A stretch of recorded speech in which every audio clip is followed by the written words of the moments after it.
Welcome to Democracy Now!, democracynow.org, the War and Peace Report. I'm Amy Goodman. Afghan President Hamid Karzai has ordered U.S. Special Operations Forces out of the province of Wardak for alleged involvement in crimes against civilians. In a statement, Karzai accused U.S. Special Forces of, quote, harassing, annoying, torturing, and even murdering innocent people. Karzai aides say the allegations pertain to Afghan forces operating under U.S. command. The ban will take effect in 2 weeks. The move comes days after NATO members wrapped up a key summit on the future of the occupation of Afghanistan after 2014. Defense Secretary Leon Panetta denied claims the U.S. plans to keep 8,000 to 12,000 troops in Afghanistan after its formal withdrawal in 2014. Panetta said those figures would comprise the total NATO force, not just the U.S. contingent. We want to be able to have the flexibility to look at a range of options that we ought to have for our enduring presence. But I want to make very clear that the range of options we were discussing was with regards to the NATO force. And the NATO force consists of both a U.S. presence plus NATO contributions. The Obama administration's increased the U.S. military deployment in the African country of Niger to at least 100 soldiers. President Obama told Congress Friday the troops would be deployed under a mission of intelligence sharing with French soldiers in neighboring Mali. But Pentagon officials have confirmed the troops will help set up a previously reported U.S. airbase. The base will be used to fly drones for surveillance and potentially for missile strikes. Outrage over Israel's imprisonment of thousands of Palestinians is growing after the death of a prisoner in Israeli custody. The Israeli government claims the prisoner, Arafat Jaradat, died of a heart attack, but no signs of heart failure were found during the autopsy, and a Palestinian doctor who examined Jaradat's body said he saw visible signs of torture. Jaradat was arrested in the occupied West Bank last week for throwing rocks at Israeli settlers. At a news conference in Ramallah, the Palestinian Authority Minister for Prisoner Affairs said Israel's responsible for Jaradat's death. There were visible marks in the autopsy that made it clear that the detainee, Arafat Jaradat, was badly tortured, which caused his immediate death. Israel bears the responsibility for killing him during the interrogation. Jaradat's death sparked protests across the occupied West Bank Sunday. Around 3,000 Palestinian prisoners also refused to eat meals. It was the latest in a series of actions over the plight of Palestinians in Israeli jails. Clashes also erupted in the West Bank Saturday after Israeli settlers shot 2 Palestinians. The settlers had reportedly encroached on the land of a Palestinian farmer. Israel's pressuring the Palestinian Authority to crack down on the protests ahead of President Obama's visit next month.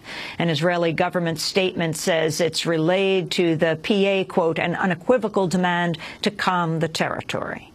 Tens of thousands of people rallied in Spain's capital of Madrid Saturday in the latest in a series of protests against economic austerity and political corruption. The demonstration was organized under the banner of Citizen Tide, a call for a grassroots uprising to stop a wave of privatizations, layoffs, and cuts to public services. At least 45 people were arrested after clashes erupted between protesters and police. Cuban President Raul Castro has announced plans to retire at the end of his second term in 2018. In a surprise move, Castro told Cuban lawmakers he'll step down from the Cuban presidency 10 years after replacing his brother Fidel in 2008. The Cuban National Assembly has named Miguel Diaz-Canel as first vice president, meaning he would replace Raul Castro should he be unable to complete the rest of his term. More radioactive leaking has been discovered at Washington State's Hanford Nuclear Reservation, the nation's most polluted nuclear weapons production site. At least 6 tanks are now leaking radioactive waste, up from last week's disclosure of just 1 tank. Hanford currently houses more than 53 million gallons of radioactive waste.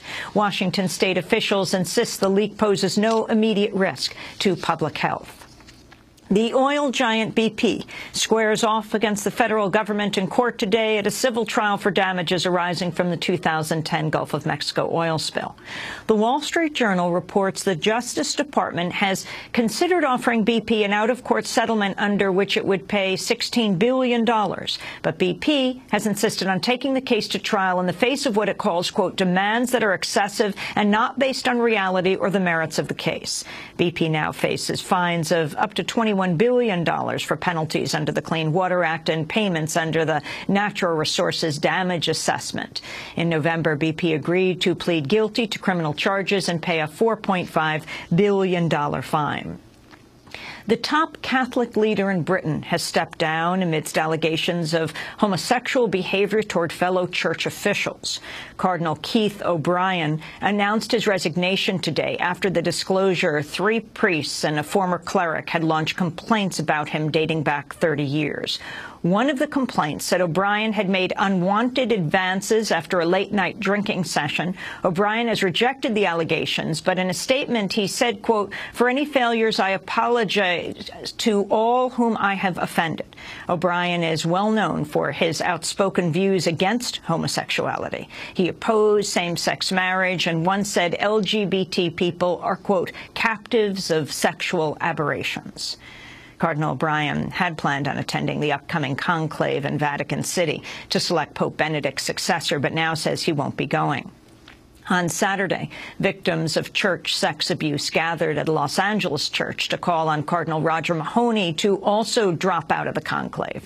Recently disclosed internal documents have confirmed Mahony and other top clergy officials at the Roman Catholic Archdiocese of Los Angeles deliberately hid evidence of child molestation for more than a decade. What I deliver today is a message of pain from thousands of Catholics, cardinals, bishops, and leaders of the church. Listen to the cries of your flock. Respect the victims of abuse and cover-up. Don't run from it. Your scandal brings pain to the faithful. Cardinal Mahony believes that he has the blessing of the people to go to the conclave. And Catholics United is here to say no, he does not.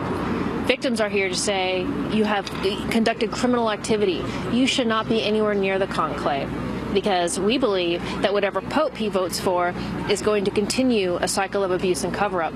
The protest came on the same day Mahony was deposed in a civil lawsuit brought by child molestation victims. Mahony helped transfer abusive priests out of state to avoid prosecution and stop them from confessing to therapists who would have been forced to inform the police.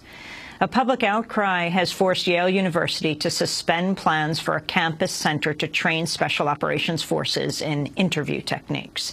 The center would be funded by a $1.8 million grant from the Pentagon and was set to open as early as April. Dubbed an interrogation center by critics, the facility would be housed at the Yale School of Medicine and led by Charles Morgan, a professor of psychiatry who previously conducted research on how to tell whether Arab and Muslim men are lying.